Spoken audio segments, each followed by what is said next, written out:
విడాకుల పేపర్స్ని నిషి చేతులు పట్టుకొని కౌశికి ముందు నిల్చుకుంటుంది. వదిన, మీ అర్థం లేని బంధాన్ని ఒక్క సంతకంతో పెట్టి క్లోజ్ చేసేయండి, వెంటనే ఈ విడాకుల పేపర్స్పై సంతకం పెట్టేసేయండి వదిన అని ఆ పేపర్స్ని కౌశికి చేతికి ఇస్తూ ఉంటుంది. వెంటనే కౌశికి నిషి కొడుతుంది. ధాత్రి అయితే సంతోషంగా చూస్తూ ఉంటుంది. అందరూ కూడా ఇక షాకే చూస్తూ ఉంటారు. నిషి కొట్టిన కౌశికి వెంటనే ఆ విడాకుల పేపర్స్ని చింపేసి ముక్కలు చేసి గాల్లోకి విసిరేస్తుంది. దాంతో దివ్యాంక అయితే చాలా కోపంగా చూస్తూ ఉంటుంది. కౌశికి అని గట్టిగా అరుస్తుంది.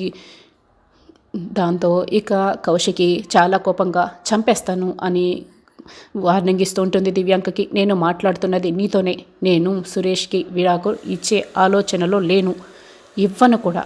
నువ్వు చెప్పే మాయ మాటలు సురేష్ నమ్ముతాడేమో, నేను కాదు అని కౌశికి అంటూ ఉంటుంది.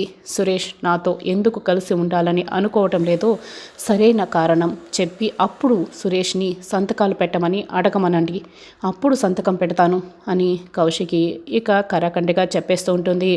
వెంటనే కేదార్ ఇక పెద్దగా విజిల్ వేస్తాడు. సూపర్ అక్క, ఒక్కొక్కరికి మైండ్ బ్లాక్ అయిపోయినట్లుంది అని కేదార్ అయితే సంతోషంగా చెప్తూ ఉంటాడు.